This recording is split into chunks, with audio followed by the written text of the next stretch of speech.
At my celebration dinner, my sister collapsed from her chronic pain right as I announced my promotion, so I played the video I'd taken 20 minutes earlier, predicting her exact reaction.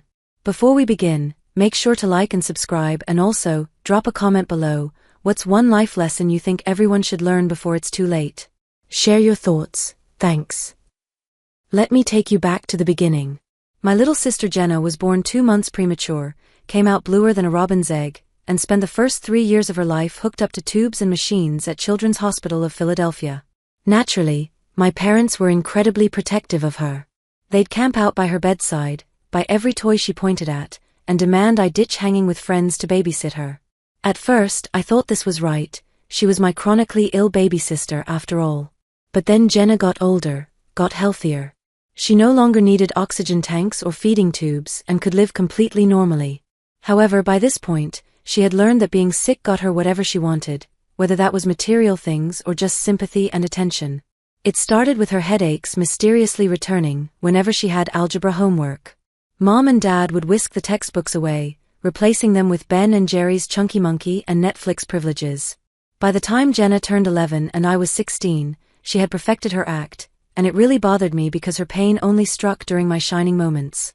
When I made varsity soccer at Lincoln High, she developed mysterious stomach cramps that required my parents to leave my first game early. When I got accepted to Penn State, she collapsed during my celebration dinner at Olive Garden, and we spent the night in the ER at Jefferson Hospital where doctors found absolutely nothing wrong. The worst part was how she'd smirk at me when our parents weren't looking. She even practiced her pain faces in the bathroom mirror. I tried showing my parents once, but Jenna had already told them I was jealous of the attention she needed for her condition. My boyfriend Connor lasted 8 months before Jenna got to him. She created fake screenshots of text messages where I supposedly called her a faker and wished she would just disappear already. The breakup happened at Starbucks on Market Street. Connor slid his iPhone across the table, showing me the evidence Jenna had compiled.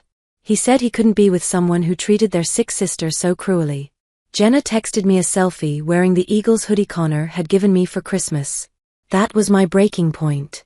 For 5 years, I had watched her steal everything that mattered to me, so I started watching her closely, way more closely than anyone ever had. And I noticed a pattern. Every single time Jenna was in pain, she always grabbed her right side, whether it was her head, her stomach, her kidneys, always the right side. She always called specifically for Mom first, never Dad. Always rated her pain between 8 and 10 on that medical scale.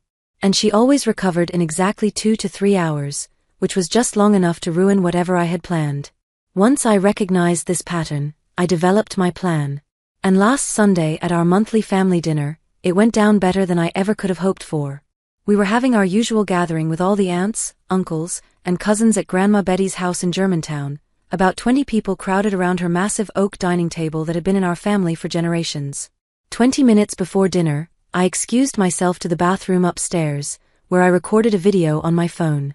In that video, I explained that I was about to make a fake announcement about getting promoted at my job at the marketing firm downtown. I predicted exactly how Jenna would react. She would wait for the applause to die down, then grab her right side and whimper for Mom. She would rate her pain as an 8, 9, or 10. She would need to lie down immediately, and she would ask Mom to drive her to the hospital if the pain didn't improve within 20 minutes. At dinner, I stood up and clinked my wine glass with a butter knife, getting everyone's attention. The conversations died down as 20 pairs of eyes turned toward me. Then I announced that I had just been promoted to senior account manager with a huge raise at Henderson and Associates. Everyone erupted in applause and congratulations. Uncle Tommy patted my back, my cousins Brittany and Ashley hugged me tight, and Mom had actual tears of pride sparkling in her eyes. The sound of clapping echoed through Grandma's dining room, mixed with congratulations and jokes about how I could finally afford to move out of my studio apartment. Uncle Tommy made a crack about me becoming the rich niece of the family, while Grandma was already planning out loud how I could help her with her prescription costs. I kept the smile plastered on my face, waving and thanking everyone, but my eyes were laser-focused on Jenna. She was sitting at the far end of the long table between my cousin Derek and Aunt Susan, absent-mindedly pushing around the mashed potatoes on her plate. For just a moment, she almost seemed genuinely happy for me. Almost. But I knew her too well. I saw the exact instant something shifted in her expression. It was subtle, as it always was. A small contraction around her eyes, a slight stiffening of her shoulders. She looked around the table, noticing how all attention was focused on me, how people were genuinely excited about my achievement, how I was absolutely glowing. And then it began. First, Jenna stopped eating. She let her fork drop onto her plate with a soft clink that only a few people nearby noticed. Aunt Susan asked if she was okay, but Jenna just shook her head with that forced smile, one of those she used when she wanted to appear brave despite overwhelming pain. I continued talking with Uncle Tommy about the details of my promotion, lying shamelessly about responsibilities I didn't have and a salary that didn't exist. But part of me was counting down, 3, 2, 1. Like a Swiss watch, she brought her hand to the right side of her abdomen. The first moan was almost inaudible, a low sigh that mixed with the noise of conversations. But Jenna knew exactly how to project her voice, so it seemed like she was trying to hide something, when really she wanted everyone to hear. My cousin Derek, who was sitting beside her, stopped mid-sentence in his story about his new job at the fire department. "Jenna, everything okay there?" he asked, leaning toward her with concern. "It's nothing," she murmured, but loud enough for at least half the table to hear. Her voice had that specific tone, brave but with a hint of vulnerability that always melted people's hearts.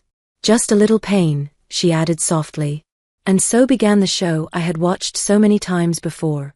Aunt Susan immediately turned completely toward Jenna, forgetting her conversation with Grandpa Joe about the Eagles' chances this season. "What kind of pain, sweetie? Where does it hurt?" Jenna curved slightly in her chair, a perfect performance, calculated to the millimeter. Not too dramatic, because that would seem fake. Just enough to show real discomfort. It's here on the right side," she said, pressing her hand against her body. "It came out of nowhere." I watched the change happen in real time. Conversations began to lower in volume. Glances gradually turned toward Jenna. My promotion, which minutes ago was the center of attention, began to fade into the background, replaced by the automatic family concern that always surrounded my sister. Mom, who had been beside me laughing at Uncle Carlos's story about his disastrous fishing trip, suddenly stopped mid-laugh. That expression I knew so well began to take over her face, the maternal panic that Jenna knew how to invoke with surgical precision. "Jenna, what happened, honey?" Mom was already halfway up from her chair, her napkin falling to the hardwood floor.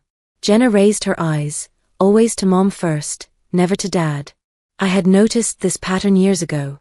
"Mom, it's hurting quite a bit," she whispered, her voice trembling just the right amount. Not too much, not too little. Enough to sound genuine, but not so much that it seemed theatrical. Dad, as always, went into problem-solving mode. "What kind of pain? Cramping? Burning? Sharp?" "It's a dull ache," Jenna answered, closing her eyes as if concentrating to describe it accurately. "But really intense, and it's getting worse." Grandma Betty crossed herself. Uncle Tommy frowned with worry. My cousin Ashley was already asking if anyone had Advil in their purse. The attention of the entire room had completely shifted from me to Jenna, like water spiraling down a drain. I kept smiling, kept participating in the speculation about what could be causing Jenna's pain, but inside I was fascinated, watching the machine work. It was like watching a conductor directing an orchestra, each moan, each expression of pain, each word chosen to get exactly the desired reaction. "On a scale of 1 to 10? Dad asked, already grabbing the Honda keys from the sideboard near the table. This question had become a sacred ritual in our family over the years. Jenna paused for a moment, as if she were really evaluating the intensity of the pain, another brilliant touch. If she answered immediately, it might seem rehearsed. It's an 8, she said finally, her voice coming out weaker. "Maybe a 9. Of course it was. It was never less than 8, never a 10, that would be too dramatic, too obvious. Always between 8 and 9. Enough to be alarming, but not so much that it would raise suspicions. I watched the entire family dynamic reorganize around Jenna's pain. Aunt Susan began telling everyone about when she had kidney stones. Grandma murmured about how the poor girl had suffered so much since she was little. My cousin Derek was already suggesting maybe it was appendicitis. My promotion had become a distant memory in less than 5 minutes. Jenna curved a little more, bringing her second hand to support the first.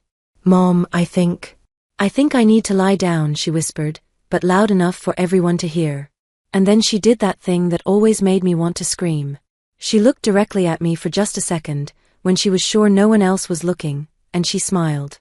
A small smile, almost imperceptible, but it was there, the smile of someone who had just scored the winning goal.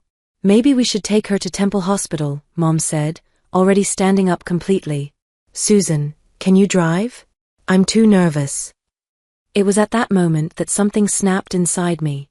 It wasn't anger anymore, it was something colder, more calculated. Everyone stood up, preparing to transform what should have been my night of celebration into another rush to the emergency room. I stood up too, but instead of grabbing my purse, I grabbed my phone. Wait, I said, my voice coming out calmer than I felt. Before we go running to the hospital, there's something you all need to see. Jenna looked at me, and for the first time, I detected something different in her expression, a hint of suspicion, maybe even fear. But she was too committed to the performance to stop now. Carla, this isn't the time for this, she said, her voice still weak and suffering. I'm in a lot of pain. I know exactly how much pain you're feeling, I replied, unlocking my phone. And I know exactly when it's going to pass. Aunt Susan frowned.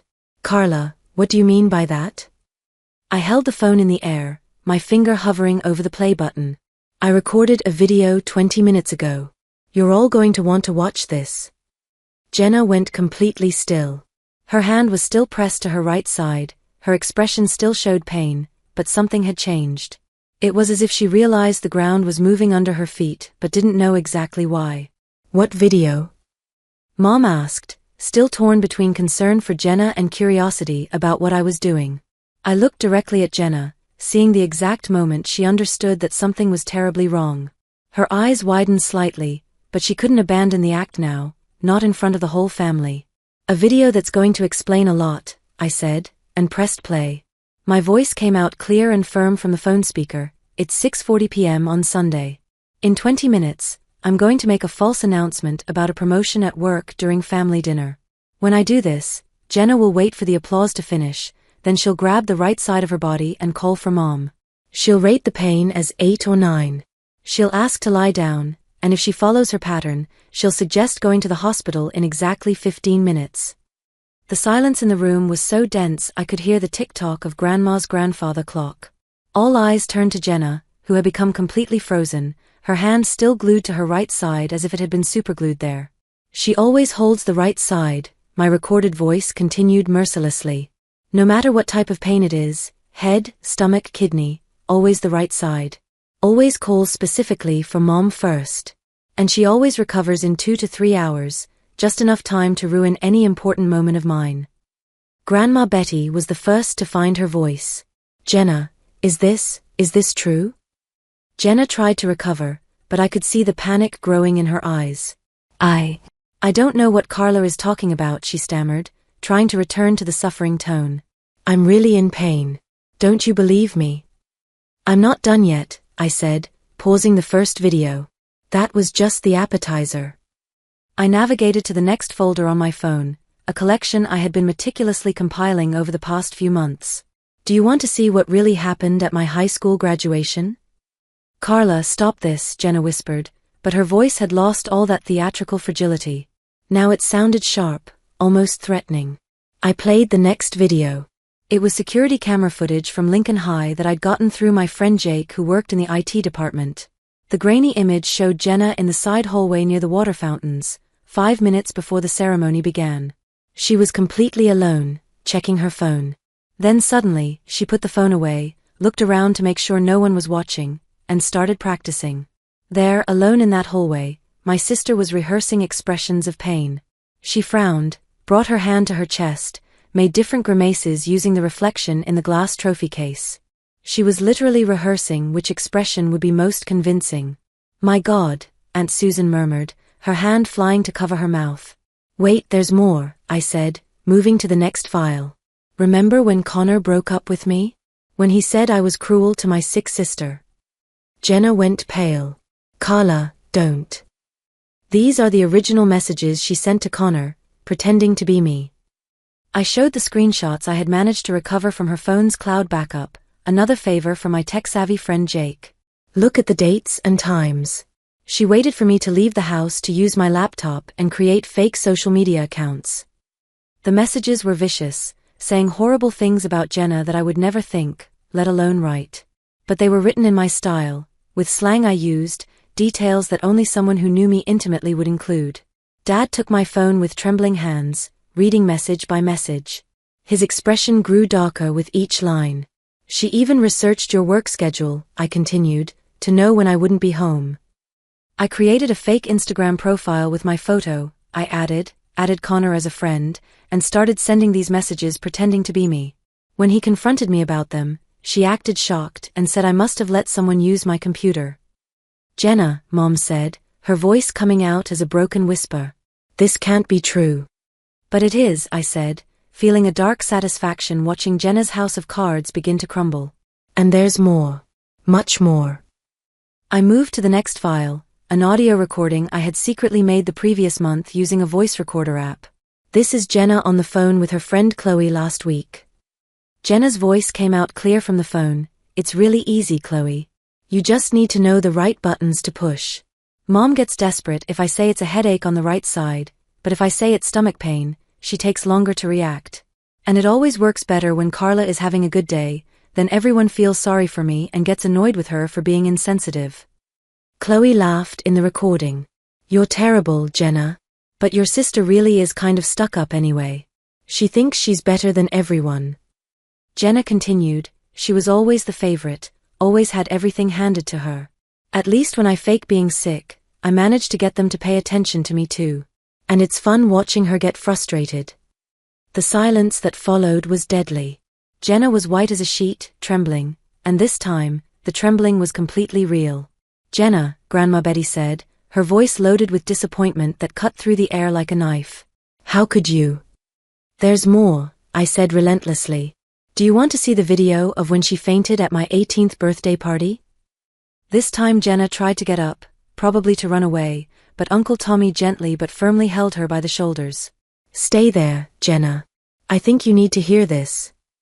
The video showed Jenna in our backyard, hidden behind the barbecue grill, 10 minutes before making her big dramatic entrance. She was testing different ways to faint on the grass, checking which angle would be most convincing and least dangerous. She practiced for 15 minutes, falling sideways, falling forward, falling backward. She chose the side fall because the grass was softer there. My cousin Derek made a sound that was half shocked laughter, half groan of disbelief. Jenna, this is sick. It's not sick, I said finally, putting the phone away. It's calculated. Systematic. She turned manipulation into an art form. Jenna finally exploded. Okay, damn it. Do you want the truth? I faked it. I faked it sometimes, yes. But you don't understand. The tears started rolling, but now they were different. Tears of anger, of frustration, of someone caught red-handed. Do you think it's easy being perfect Carla's sister? Carla the smart one, Carla the popular one, Carla who never does anything wrong? Do you know what it's like to grow up in her shadow? So you decided to sabotage me? I replied coldly. Destroy my relationships? Ruin my important moments? Make everyone think I'm a cruel and insensitive sister? Because you had everything. Jenna screamed, all pretense of being sick completely abandoned. You always had everything, and me? I was just the sister who almost died as a baby. The only way anyone paid attention to me was when I was sick. But you weren't sick, Dad said, his voice low but loaded with deep disappointment. You were lying for years and sabotaging your sister's life in the process. And stealing money, Mom added, tears streaming down her face. Jenna, how could you be so cruel? Cruel. Jenna laughed, but it was a bitter sound. Do you want to know what's cruel? Growing up watching your sister get congratulated for breathing, while you need to almost die for someone to notice you. You were never almost dying. I exploded. At least not in the last 5 years. You were acting, manipulating, lying, because it worked. Because it was the only thing that worked, she screamed back. The room fell into stunned silence. One by one, family members began to stand up and distance themselves from Jenna. Uncle Tommy shook his head in disgust. Aunt Susan gathered her purse with trembling hands. Even Grandma Betty, who had always been Jenna's biggest defender, sat frozen in her chair, staring at her youngest granddaughter as if seeing a stranger. 15 years, Mom whispered. 15 years of believing, worrying, canceling plans, losing sleep. And I lost 15 years of my life too, I added. 15 years being treated as the cruel and insensitive sister. 15 years watching my important moments get destroyed. 15 years being blamed for not having enough patience with the sick sister. Jenna raised her face, tears making tracks through her makeup. Carla, I'm sorry. I'm really sorry. Now you're sorry? I said. Now that you've been caught? I looked around the table at my family, seeing the mix of shock, disappointment, and betrayal in their faces. You all know now. You all know what kind of person she really is. You know what she did to me, to this family, for years. I grabbed my purse and walked toward the door. The sound of Jenna's real crying, not performed, but genuine anguish, followed me. Where are you going? Mom asked, tears streaming down her face. Away from here, I replied. Away from this toxic dynamic. And especially away from her. I pointed at Jenna without even looking in her direction. I'm going where I should have gone years ago. I'm going to build a life where people like her can't reach me. The door slammed behind me, but not before I heard Jenna start screaming, not from fake pain this time, but from real agony. The agony of finally having to face who she really was. And for the first time in years, the sound of her pain didn't make me feel guilty. It made me feel free. Sometimes the truth hurts more than any lie ever could. But sometimes, that pain is exactly what's needed to finally heal.